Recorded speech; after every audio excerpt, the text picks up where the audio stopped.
You're listening to the OCD Stories podcast, hosted by me, Stuart Ralph. The OCD Stories is a podcast dedicated to raising awareness and understanding around obsessive-compulsive symptoms. I do this through interviewing inspired therapists, psychologists, and people who have experienced OCD. Welcome to the OCD Stories. And welcome to episode 444 of the podcast. And in this one, I got back on Chris Trondsen. Chris is a psychotherapist at the Gateway Institute, an OCD and anxiety treatment centre. He currently serves as the Vice President of the International OCD Foundation Southern California affiliate and is on the Board of Directors of the International OCD Foundation.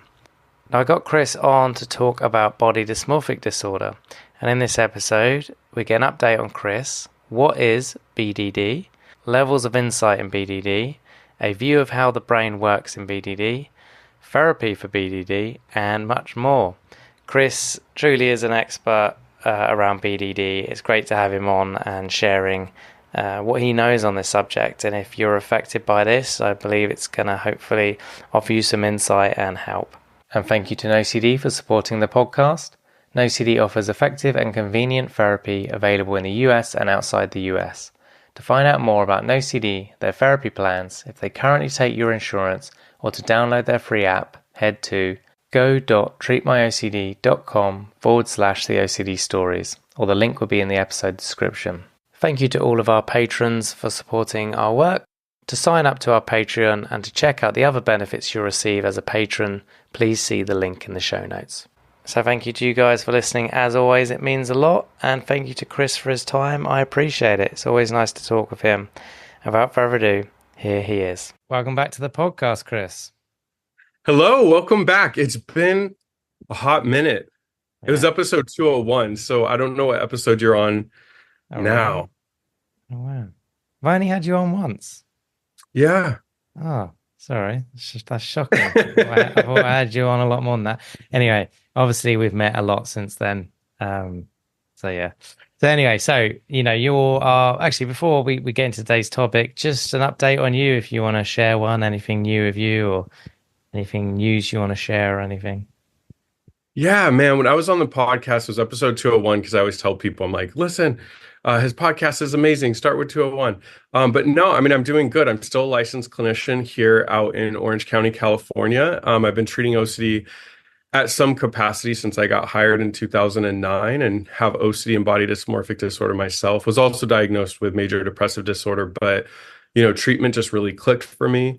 I've been in recovery, since I completed my treatment. And now my passion and life's work is working with clients on the clinical end, but also doing advocacy and speaking and really trying to get the word out about these disorders. Because as you know, there's already so much misinformation about OCD. There's even less information about body dysmorphic disorders. So still just grinding away, trying to make the world understand mental health and treat it the same way with the same respect as physical health. So it's my mission. So I'm excited to be here. Nice. Yeah, good to have you here again. So as you mentioned there, we're going to talk about BDD today, body dysmorphic disorder.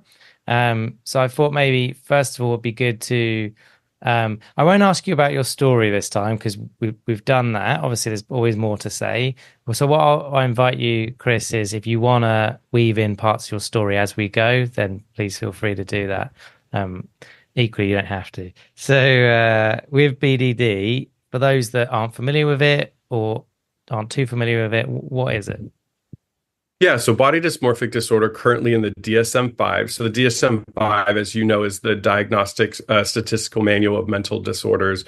It's really sort of our, go-to to look up like what qualifies a mental health disorder. It has the different symptomology. It has different background information on a disorder. And body dysmorphic disorder is currently classified as one of the OCD or obsessive compulsive disorder related disorders, along with hoarding, excoriation, which we know is skin picking, trichotillomania or hair pulling, and body dysmorphic disorder. And BDD, what it's known as for short, is when an individual has a preoccupation with certain flaws on their appearance. Now, we say flaws in quotes because what makes BDD unique from other body image concerns is to the public, to their friends, to their families, to other people. People don't see the flaw at all, or they barely see the flaw. It's really hard for them to notice what the person notices. So the hard component of having BDD is when the individual looks in the mirror, they might feel like their nose looks big, or they might feel like their jaw is too weak, or they might feel like their body's not symmetrical or face not symmetrical. Yet friends, family, and other people don't see that. Now, it's not unique to have individuals who have multiple body parts that they're consumed with, or for it to change over time. So sometimes in teenage years, people might be fixated on skin. It might move to hair loss or wrinkles or other things as the person ages. Now, what I'm seeing more and more of, and I have my own theories as to why, is people that are now like not liking most of their appearance. So they may have some certain things that they just don't like and actually think might be disformed or disturbing looking or absolutely disgusting or just unattractive, yet they're finding that they also don't like much of their appearance. So that's really what classifies BDD. And just like other disorders, it means that the person is spending at least an hour a day, either in intrusive thoughts, just fixating on the appearance throughout the day, or physical compulsions. So they might be over checking the mirror or avoiding the mirror. They might be asking loved ones if their skin looks red or if their body has started to look more even. They might wear camouflaging clothes, avoiding going out, not date, and check social media and compare themselves. So a person is just absolutely invested in their appearance. They're obsessed, they're hyper focused, and there's a lot of shame, guilt, and disgust about their appearance. Yeah. Yeah. And on the extreme end, right? Things like plastic surgery. Yeah. Very Yeah, expensive so people compulsion. Yeah, very expensive. Yes. And what I've seen is sort of a trajectory over age. So when someone's younger and they don't think about things like plastic surgery, et cetera, that's when I start to see the camouflaging in younger clients. So that might be covering with a hoodie or wearing oversized clothing, or it might be never smiling or opening their mouth if the focus is their mouth. It might be, wearing their hair in front of their face. Now, as they get older, it changes into things like skincare, hair products, overworking out. And then it turns into fillers or, Botox or things that are more injectable that are temporary. And then obviously in extreme cases, and I wouldn't even say extreme cases sometimes. The research shows that most people with BDD at least think about plastic surgery, but people that have the resources don't really recognize it's a disorder. Absolutely. They go to plastic surgeries, and typically it doesn't stop at just one. We find that people are investing in more and more work to try to fix their appearance. But as we know, it's a mental health condition. So by changing the appearance, there's nothing that changes the mental health condition. So people are almost never satisfied with the plastic surgery. They often sue the plastic surgeons, go other places to get it fixed. And the more that they consume themselves with trying to change their appearance, the worse off their mental health becomes. Yeah. Yeah, that's interesting. And is it worth talking about insight in BDD, maybe compared to say OCD? Yeah, so we know that people with OCD are all across the spectrum with insight. And I would say with OCD, especially if somebody's been untreated for decades, their insight's a lot worse. Hmm. I spoke in my own story. My insight was terrible. One of my fears was getting drunk, and then harming someone. And I remember one time just driving by a billboard that was advertising alcohol and thinking I could get drunk from that, parking my car and sleeping for 8 hours because that's what I looked up how long it takes usually for alcohol to be out of your system. But for most people with OCD, they have some insight or some understanding about their obsessions, and they recognize that it's not rational. They can look at their family members not doing the same behaviors they do. But in body dysmorphic disorder, we see a lot less insight. So one thing I always tell people is with OCD, it typically is ego dystonic. So the reason that people are under so much distress in obsessive compulsive disorder is that they're like, but Chris, I don't want to harm my family. I don't want to be sexually active with this person. I know my gender identity. I really love God. I don't know why I'm feeling like I don't. There's this understanding that the thoughts and the feelings are against everything that that person stands for. Body dysmorphic disorder, we see much more egosyntonic thinking, meaning people really believe there's something wrong with their appearance. And because of that, the insight is low. Typically, most people don't go to BDD treatment out the gate. They're going to plastic surgeons, they're going to cosmetic dentists, they're going to dermatologists, they're going to health spas, etc. And normally it's not until family members intervene, they find, information out there on podcasts like your own, or they're just at a rock bottom that they finally are open to getting mental health treatment. But one of the first things that most people say in the assessment is, I'm here because my mom makes me. I don't think you can help me. Or if somebody does want help, they're like, you can't help me with my appearance, but I at least want some tools on how to not be so stressed out about my appearance. Very few clients, unless they've done a lot of research, really come in saying, I have body dysmorphic disorder. There's something wrong with my mind. Let's fix it. So that's the difficulty in identifying the disorder, assessing for it, and treating it. Yeah, yeah, good breakdown there. And I guess before we get into the treatment of it, you came over to the UK last year, and we hung out for a bit, which was cool. But you presented at the conference as well for the BDD Foundation conference here in the UK, and it was really interesting, your talk. But you obviously saw some of the other talks. I guess I don't know. I'm just thinking of this top of my head. Like, is there any what? Because it was a UK conference. I guess what I'm trying to ask is there any difference you noticed from how the UK people were talking about it versus, say, how people talk about it in the States? I don't know. Is the UK thinking about things differently, for better or worse, than in the US? Yes, I first want to shout out you and your wife. You were so hospitable, and you like made my trip. So I just wanted to throw that out there. I had a great time. Yeah, so for me, I did learn a lot at the conference. I am a sponge, even though I have body dysmorphic disorder, got treatment, treated out here, go to any kind of like conference or absorb information. What I noticed is that out in the UK, there's been something that myself, but I also want to give credit to Scott Grennett and Robin Stern, because we're therapists with BDD, we've talked about it. And in America, we're very focused on cognitive behavioral therapy and exposure response prevention for BDD treatment. There's also perceptual retraining. But I think that helps with symptomology, but it doesn't help with the other aspects. BDD, I feel, having both OCD and BDD, I feel like BDD is a more personal disorder. It really impacts how you see yourself, your self-esteem, how you believe about yourself. And we've even spoken that a lot of people with BDD typically do have some kind of trauma, or they've been through some kind of really difficult moments. And we don't think that that obviously causes it, but it does kind of blend, because people with BDD typically want to be accepted and want to be loved by others. And if there's certain attachment difficulties or some kind of trauma connected with maybe parents or other people, that weaves into the treatment. And so one thing that we've been talking about out here, kind of leading the charge, is like, we think there's some other stuff that needs to be dealt with in BDD to really help somebody heal. I saw a lot more of that in the UK.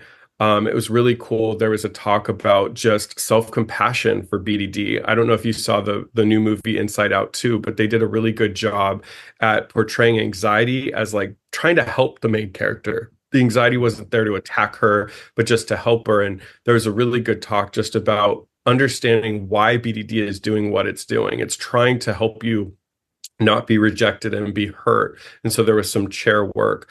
So I think there's a lot outside of the CBT ERP realm. Now, I will say there was also a lot of conversations about CBT and ERP.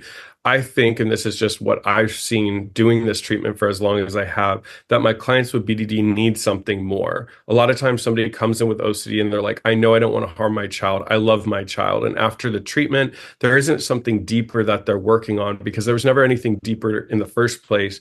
But with BDD, there is a lot of, hurt there. And so I liked the openness for expanding interventions and resources that I saw at the BDD conference.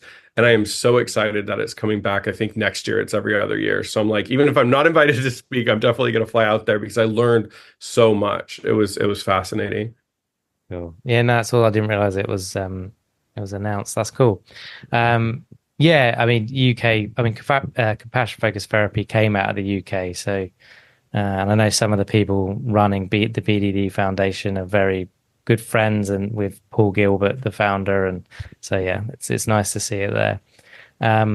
Okay, awesome. So is there anything you think we should cover before we talk about the therapy? Yeah, well, yeah, a lot. I mean, I would say that a couple different things. There's a lot of confusion about body dysmorphic disorder. I would say even more than OCD, because people are hearing terms like body dysmorphia. So one thing I do want to clear up is there is a DSM clinical term known as muscle dysmorphia. typically seen in males, but it can be seen in any gender. And that's where an individual just does not think that they're muscular enough. And so I used to run gyms out here in Southern California before I became a therapist.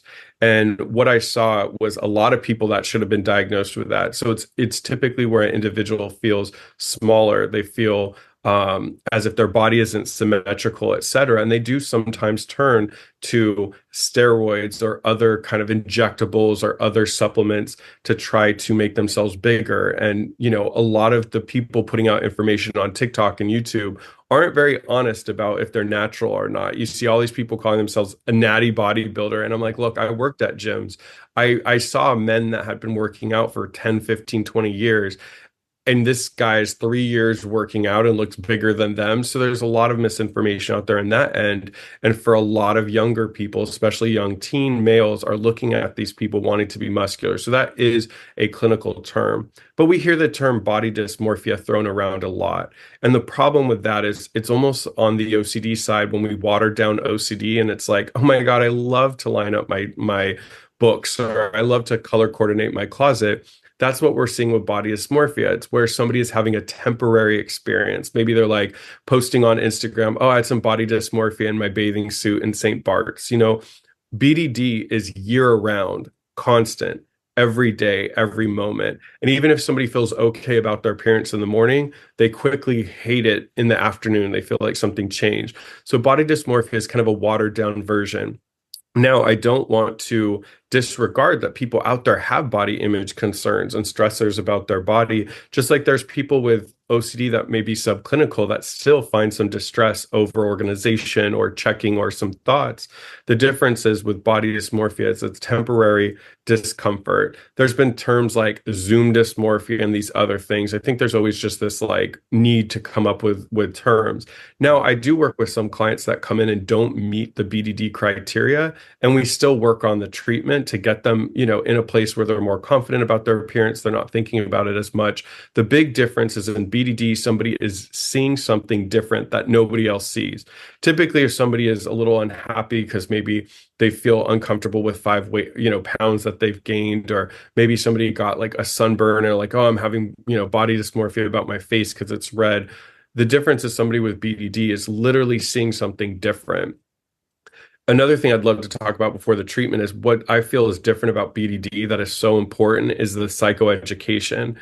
People with BDD have to know what they're up against, and they have to know what's going on in their heads. And so I always have to credit Dr. Jamie Fusner because he's really led the charge in the research. But what they're finding in individuals with BDD is that they typically are using the left hemisphere of their brain when registering images. So our right side of the brain is the part of the brain that looks at things holistically. So if I'm looking at you right now, Stuart, because of my own treatment, I've trained my brain to do this through perceptual retraining.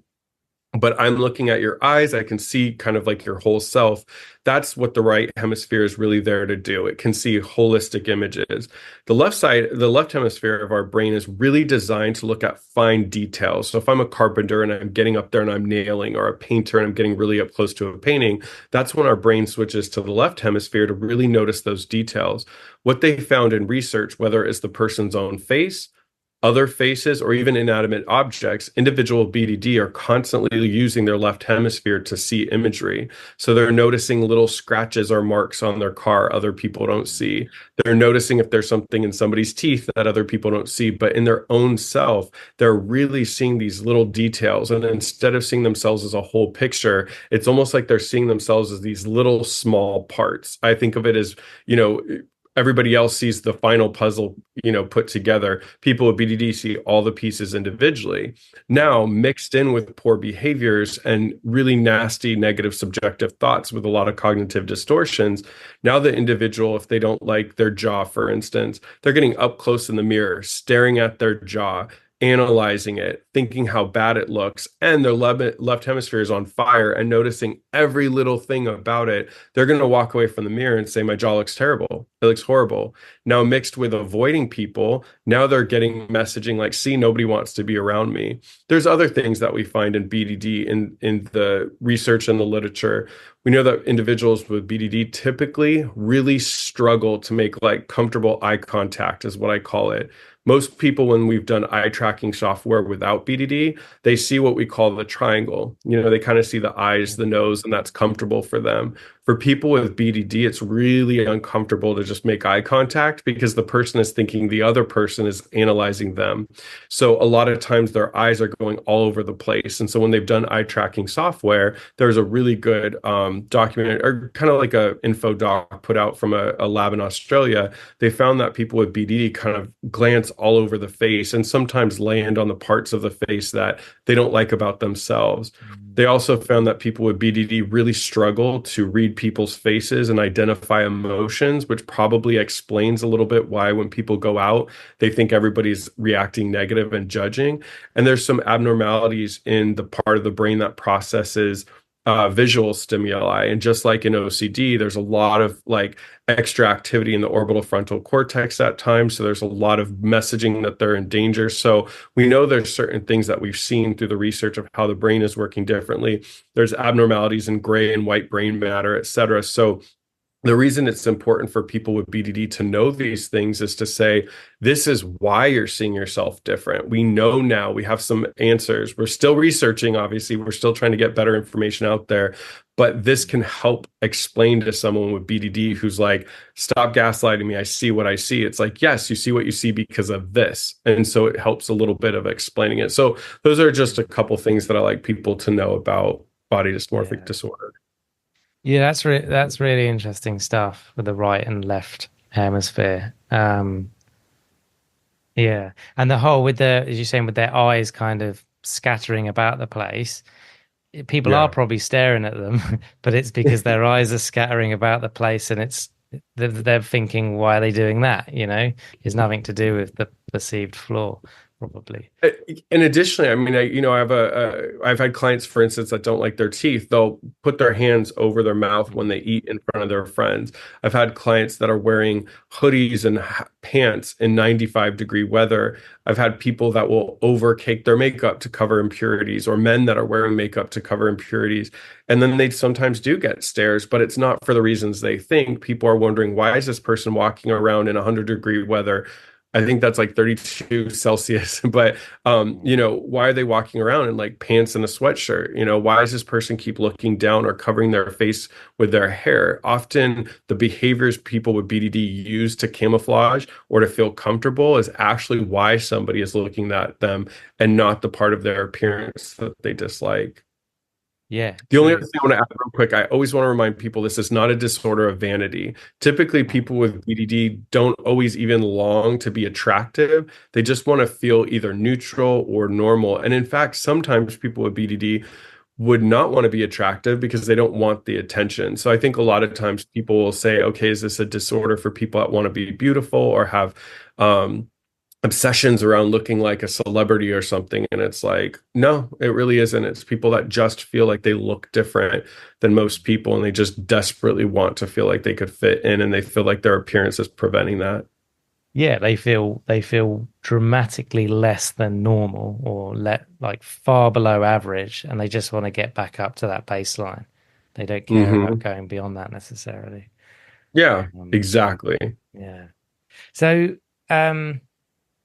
one thing you said, I guess I just want to clarify, because I know in the DSM it's got that whole, like, I can't remember the exact wording, but the initial sentence is like a perceived flaw that can't be seen by anyone else. But then it's got almost like a caveat of, or a minor flaw, but they don't say non-issue, but it's basically a non-issue.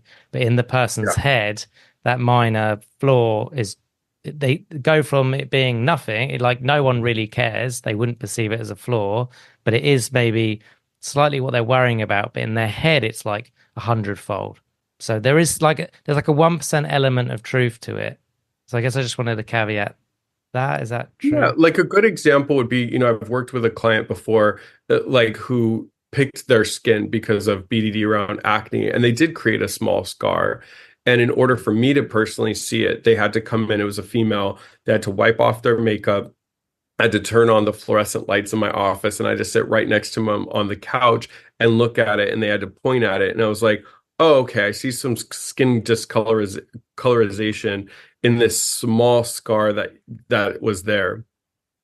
When I sat back in my seat, I couldn't see it, especially when we turned off the bright lights and especially when they came in with makeup. So the person described to me that they felt like a scar face, like somebody had slashed their face with a knife, when in reality it was like probably the length of my thumb, but like thin as can be. And so that's where we see it. Now, the only caveat I want to make is sometimes people ask me, but I have a client where, they might have some pigmentation on their skin, and I do see it too, but it doesn't really seem that bad to me, and it causes them so much distress, but I see it. And that's a little bit of a gray area. So what I personally do, and what I've heard Kathy Phillips say, and most people in this field, is we'll still treat it like BDD because their response is so not equated with what we appear. Rarely is it. I just have never had, I'm thinking all the years I've treated it or met people with BDD, I've never had it where like I see what they see or have the same feelings or agree to the level. Yeah. But there have been times where somebody might have some balding, or they might have something, gaps in their teeth or something. But typically it's so small and insignificant. But because they are hyper vigilant and focus on it, their response is as if they don't own teeth at all, or they're an abnormal looking human. So that's where it doesn't quite fit the DSM. But the good thing about the DSM is there's certain qualifiers. So people can have like unspecified, body dysmorphic disorder as unspecified, or obsessive compulsive disorder, you know, um, unspecified. So there's certain things that can give a person a diagnosis without saying it's the traditional BDD. But I want to put that out there because every once in a while somebody will have like a slight something, but they take it to an extreme and they feel like it's Yeah. life-changing and unsightly. Yeah, good point. Thank you for that. Cool. So I want to talk about perceptual retraining in a bit, but I guess maybe just initially, maybe just talk us like how you work with someone with BDD. It's obviously going to differ to a point with different people, but generally Yeah. speaking, just so those that listening with BDD know what to look for in a therapist and what should Yeah. be So happening. yeah, I'll kind of give like sort of like the generic timeline, right? So what I'd say is after the initial assessment for someone to get diagnosed, the first thing that I always do with clients is a lot of education. People need to know what they're experiencing and why they're experiencing it. So we talked a little bit about some of that education at the beginning of the podcast. What I find next that is very different than OCD is there's a lot more emphasis on the cognitive components of treatment. One thing I personally have done, and I've, in the last couple of years that clients have found very valuable, is what I call the BDD timeline. So basically, I have a big whiteboard in my office, and, I'm like, where did it start? And let's go through all the years. Traditionally, it usually starts in puberty because people, that's when they're first becoming aware of their appearance, but also, attraction, wanting to be kind of part of the group. They care more about their peers. So typically around the ages, depending on puberty, from 8 to like 13 is when the BDD starts. And we kind of go through each year by year by year. What were the belief systems? What were some of the outside reasons you felt that way? And what were the internal ways? And I use a different marker for what is something that you came to the conclusion of. And then the other color is like, what is something that someone is saying? Although there seems to be some history of bullying for people with BDD, not always, it's typically they're never bullied about the body part that they don't like or their appearance. It might be other bullying, right? But what people always find by the time we get to the end of that, because it's my way of saying, like, how did we get here? How did we get to a point that you were thriving at one point and now you're here in my office? And what people always get from that is they'll look and they'll say, oh my God, like it's not years and histories of people saying negative things about my appearance. It's always come from internal. It's always been something that I've felt about myself. Sometimes people will have a comment in second grade from some kid. And I always remind clients, I'm like, would you go ask 7-year-olds now for advice? Like, would you go down to the elementary school and be like, can you give me tax advice? No, let's not be a 30-year-old still giving advice about appearance from a comment when you were 7. But traditionally, I don't even see like histories of negative stuff. Or sometimes it's like, somebody's on a sports team and their friends are kind of pulling their leg and make a comment, but it's not this like horrendous year after year harsh judgment. And so that helps a client start to recognize that this is coming internally. And so that's when we then move into the cognitive part of the therapy. I don't look at cognitive therapy as trying to challenge if somebody looks the way that they feel.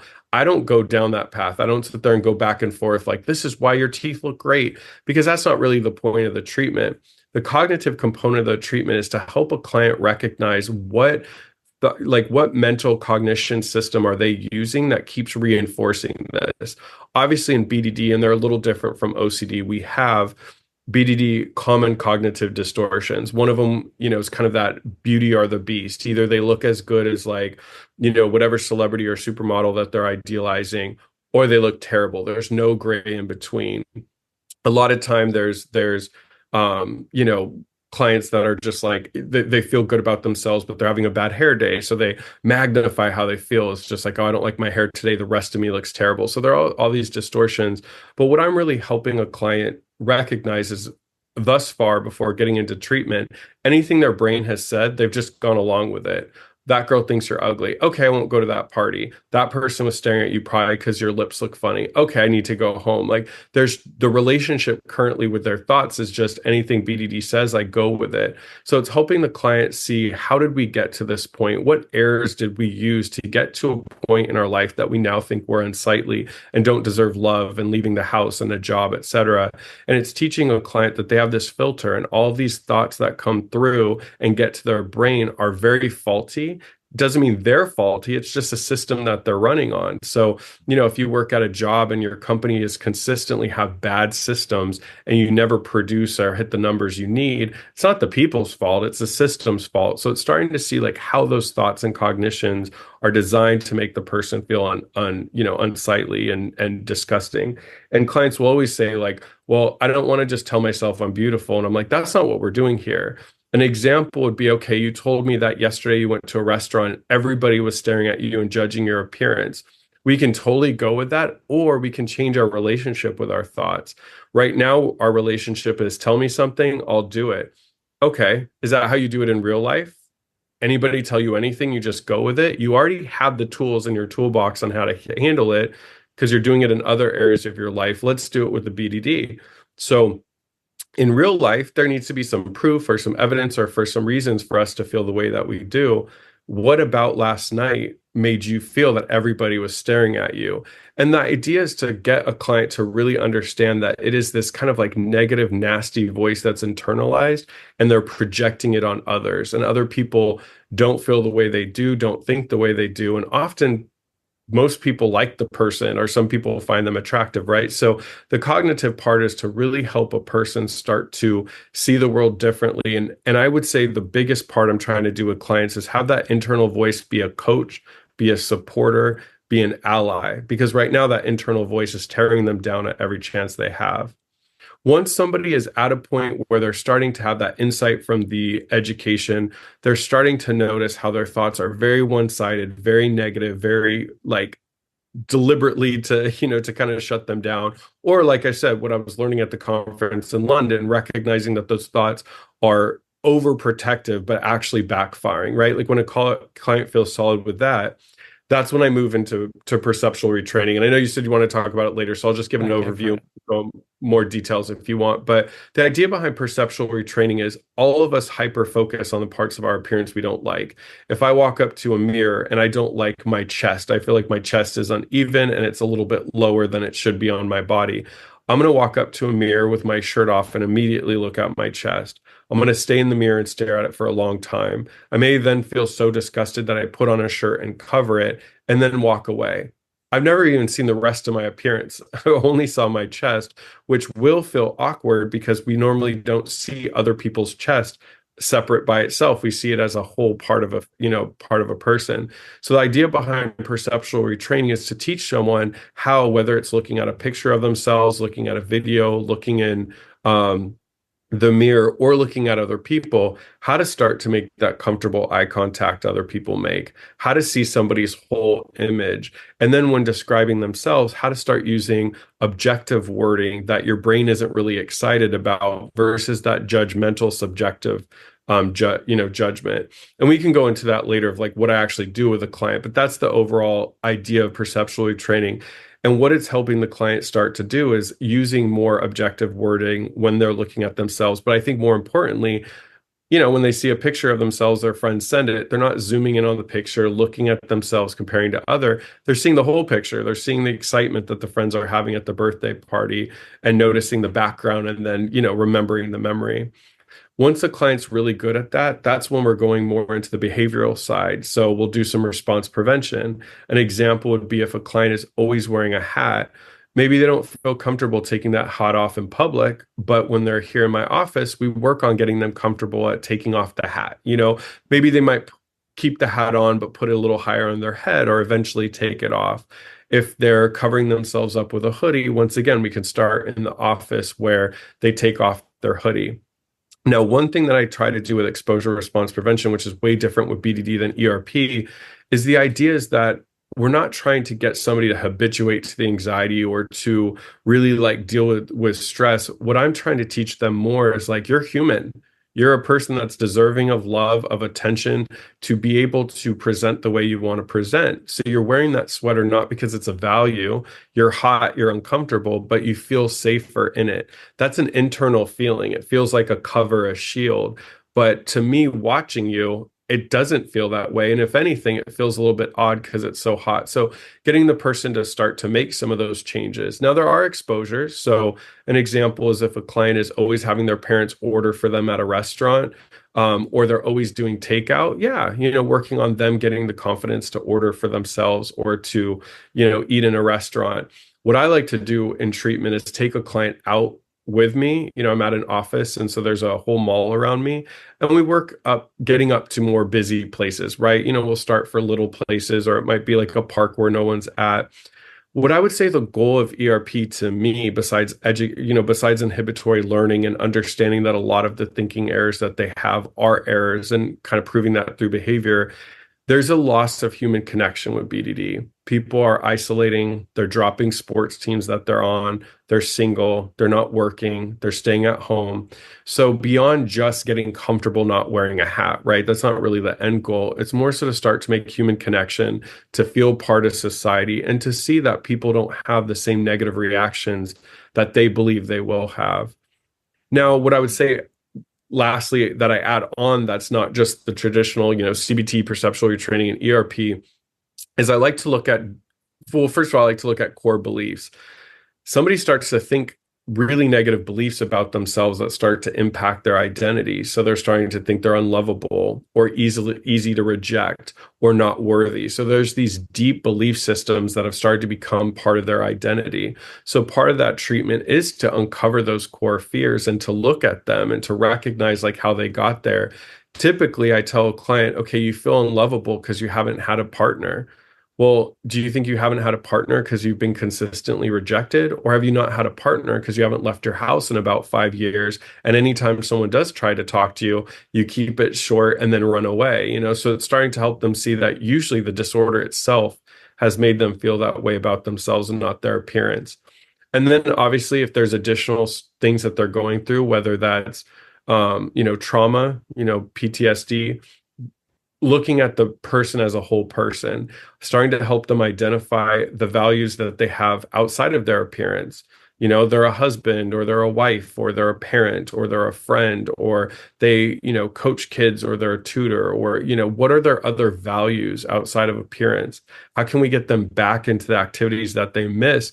Because we build ourselves a self-esteem, not just on our appearance, but also on what we accomplish, what we do, who we are, our identity. So it's really helping them build back their identity, connect with other people, find values outside of themselves. And I would say the ultimate goal is to get to a point where they start to have compassion and love and respect for themselves and also see themselves as a valued person and that their appearance isn't everything. And I always know a client's doing well when they say that their inner dialogue is much more supportive, much more, in line with their values. And they just ultimately find that they start to like themselves as a person. I always tell clients, I can't guarantee after the end of treatment, you'll love how you look, but that's not the goal of treatment anyways. But what I do find is by the end of treatment, people are starting to find features of their appearance they do like. And even bigger, they start to find things about themselves outside of the appearance that they do like. That's a really good description and rundown of the therapy process. Um, and yeah, BDD can obviously be a very lonely disorder, as you're saying there. Like people really revert into themselves. They quit teams, maybe quit work, whatever it is, to not be seen. Um, so yeah, I like what you're saying about one, connecting ERP to the values, like what matters to them, and also just generally engaging them in their life and trying to build that up. Because I think as soon as that isolation comes, you're more at risk of suicide and depression and all of that stuff. Of course, and it just reinforces how they feel about themselves. Yeah. They feel like there isn't somebody out there that's going to love them. They feel like their family is pitting them. They feel like any friends they have are just pitting them. And often people with BDD will reject others first to protect themselves from being hurt. That's why I really do think that sometimes, although BDD can feel like a bully, it can also think it's protecting you and kind of wrapping you up with protection. And so people become isolated. And just like you said, I mean, people are more susceptible to depression. People are more susceptible to suicidal ideation. And that's the thing that we see in BDD much more than even in OCD. We know people with OCD already have higher levels of suicidal ideations and attempts. I mean, we see a much higher number with BDD. So for clinicians, we always have to make sure that we're doing consistent assessments for suicidality, especially if a client's pretty severe. I do think medication is helpful just like it is for OCD. I would say I lean more on at least asking a client to get assessed for medication for BDD. We see that usually people with BDD need medication. Now, the good thing is for people that know OCD, BDD medication is pretty much the same, frontline SSRIs, but needing to be at a higher dosage. So I often, if a client is self-harming, because we see that a lot in BDD, or having suicidality, that's when I really say, okay, let's really work on, getting you some medication.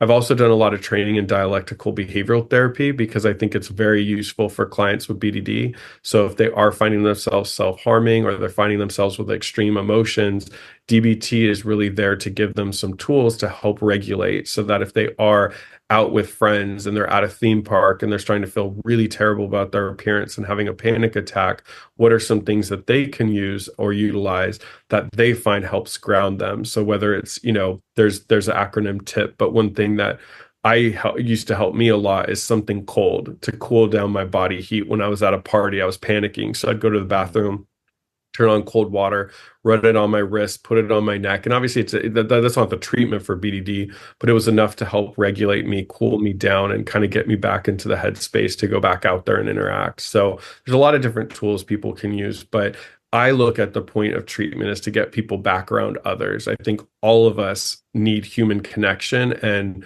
people with BDD don't have a lot of it. They think their outer shell is so disgusting. Who would ever love them? They want to protect themselves, so they isolate a lot. So that's one of my biggest concerns. And for some of my clients, I'm the first person they've interacted with for years. Mm. I've had clients like want sessions when nobody else is in the waiting room and kind of like creep in. And I've had some clients that came in with like a mask on so that I couldn't see their face, like a medical mask or hat, sunglasses. So people sometimes even with a clinician, or I've had clients that want to do phone sessions or Zoom with the camera off. So people are really, really struggling and hurting. And I think that's the end goal, is to get people to reconnect with others and live by their values, of course, as well.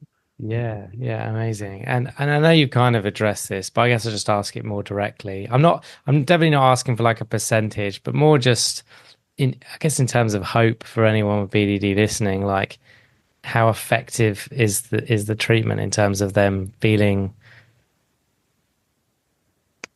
more normal, for want of a better phrase. Yeah. Yeah, I would say the good thing is, I was doing a talk with Catherine Phillips. We did a live stream and we were talking about the data on this. And what's nice and what I think is hopeful is they found that BDD treatment for body dysmorphic disorder, actually they find is more effective than treatments for eating disorders. So more people are having success, going through BDD treatment than eating disorders. And so, we already think of eating disorders, eating and feeding disorders as treatable. So BDD is treatable. The biggest thing that I think every clinician needs to do is talk about the expectations of treatment at the beginning. Because if people think the expectations is that they'll think that they look great and love their appearance by the end of treatment, that's a hope. And I hope clients get there, and some do. But it's more so saying, what have you stopped and blocked out of your life because of your appearance? Whether that's work, whether that's a relationship, whether that's school. And we're going to get you back into that. We're going to help you see yourself as you are and start to learn how to have a positive inner dialogue and really have a thought pattern that is not maladaptive and helpful. So when clients come in and say, okay, I'm willing to do that, I may still down the road get surgery or not like how I look, but I'm willing to do that because I want to get back to functioning. Obviously, what ends up happening at the end is most clients then don't want to go on to get plastic surgery, and they find somebody that they get in a relationship with and they start to like themselves. So people that are open do get help. I do think that for cases of people that have really low insight, a higher level care and medication could be absolute assets, because somebody who's really severe may not do well once a week with a clinician. They may need to go to an IOP where they're being seen each day, partial hospital, or even residential. But I am very positive with BDD treatment. I find clients do get better.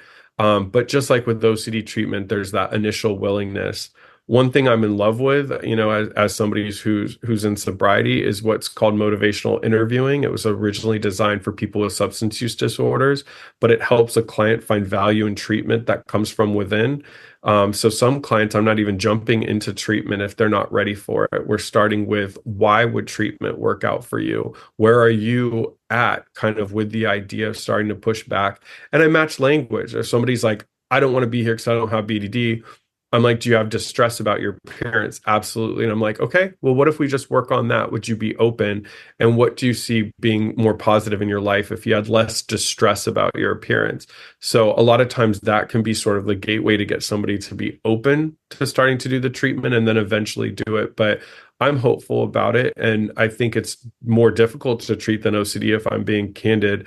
But that doesn't mean that people can't get better. It's a lot of just what is the person willing to do, and are they open to? I will say the majority of clients I work with do not get plastic surgery at the end or go down that route, which we know can be dangerous, because clients that I've seen that have gone down that route typically have so much regret. They hate themselves for doing it, and they feel worse than they did before they got it.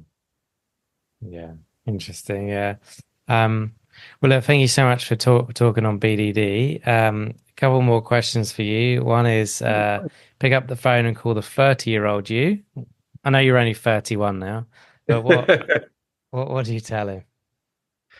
Oh, if I was to talk to my younger self about, personally, from my own care, one thing about having BDD is what's different about, I think, OCD or other disorders is, as we age, there's always going to be something we dislike. And there's so many messaging in society from social media, from traditional media, from celebrities, etc., that there's always going to be a dissatisfaction with appearance based on, nobody ever looks good enough. That's the whole marketing behind every product. And I just wish that my younger self would have really understood that you're never going to like your appearance if you keep going down the path that you are. And one thing I'd find a lot of times is I'd look back at pictures of my younger self and be jealous of that appearance. Why don't I look like that anymore? And then I had to remember I hated how I looked back then too. So when I finally understood that it wasn't really about my appearance, there was just some hate I had for myself. And there was a lot of things that I was doing that was contributing to why I felt the way that I did. So I wish I would have told my younger self, just be happy with how you look, be confident with how you appear, and let that be one of many aspects of yourself. The people in your life around you are not there because of how you appear. That's a very superficial society, right? And so I just wish I would have understood that it was a mental health condition and not invested so much time, but even worse, avoidance. As you can tell, I like to talk. I'm a social person. And I think when my BDD was at its worst, I isolated myself and I didn't see other people. And that's just so opposite of who I am. So I wish I would have had a better understanding, because living completely on the opposite side of your values, so isolating myself, being locked, housebound, being locked up, not doing anything, that just killed me as a person and really damaged my identity and how I felt about myself and who I was at the core, and I lost myself. I didn't even recognize myself. And so I wish I would have gotten help sooner or understood it, because yeah, I mean, it was some of the darkest days of my life, and that's what motivates me to do all that I do. I just really don't want people to be at that lonely, isolated, housebound, suicidal, lowest of the low place. It's a really scary and dark place to be. Yeah. Absolutely, absolutely. And then you've got a billboard in the OC. What do you want written on that? Oh, well, if I'm being really honest, please don't drive 60 miles per hour on the freeway. We're a 70, 75 kind of county, so please go. But no, I honestly, I would want it to say, if I had a billboard and people with BDD were driving by, I'd want it to say that, I don't know if it fit on a billboard, but that nasty, negative, harmful voice in your head is not shared by others. It's coming from within, and you can heal that. Other people want you as part of their life and want to embrace your greatness. That's what I'd really say, because I think clients have gotten to a point that they think the world feels the same way about them. And as you know, having mental health conditions yourself, our brains can be a dark, nasty place, and we want clients to recognize that it's coming from within, and other people really do want them in their lives. They enjoy them as a person, and they want them to get help. Yeah, 100%. I don't know if that fit on a billboard, but now they're digital and they move around, so maybe it could be like 3 layers and just keep moving. We have enough traffic QR that people code. can read it all. Yeah. Yeah, we have enough traffic, so they could sit there and read 16 billboards. So. Or small print. Yeah. Yeah. Cool. No, I agree. And look, thank you so much for coming on and spending time with me and talking about BDD. I appreciate it. Well, thank you for having me. I mean, thank you for using your platform for good. I mean, I appreciate all that you do for our community, and I can speak on behalf of all of those that are advocating for BDD. There needs to be more and more information. So just for sharing your platform and allowing us to get more BDD information out there, I sincerely appreciate it. And thank you so much for having me on the broadcast. No worries. And just for anyone still listening, there is a BDD podcast, and I'll link to that in the show notes if you want more BDD content. Thank you for listening to this week's podcast. And thank you to our Patreons who helped make this episode possible. And if you would like to find out more about Patreon and the rewards and benefits, then there will be a link in the episode description. If you enjoy the OCD Stories podcast and would like to support us, please subscribe and rate the show wherever you listen to the podcast. And thank you to NoCD for supporting our work. And if you want to find out more about NoCD, head to go.treatmyocd.com/the OCD Stories or click the link in the episode description. And quick disclaimer, guys, this podcast is not therapy. It is not a replacement for therapy. Please seek treatment from a trained professional. And until we speak, take care.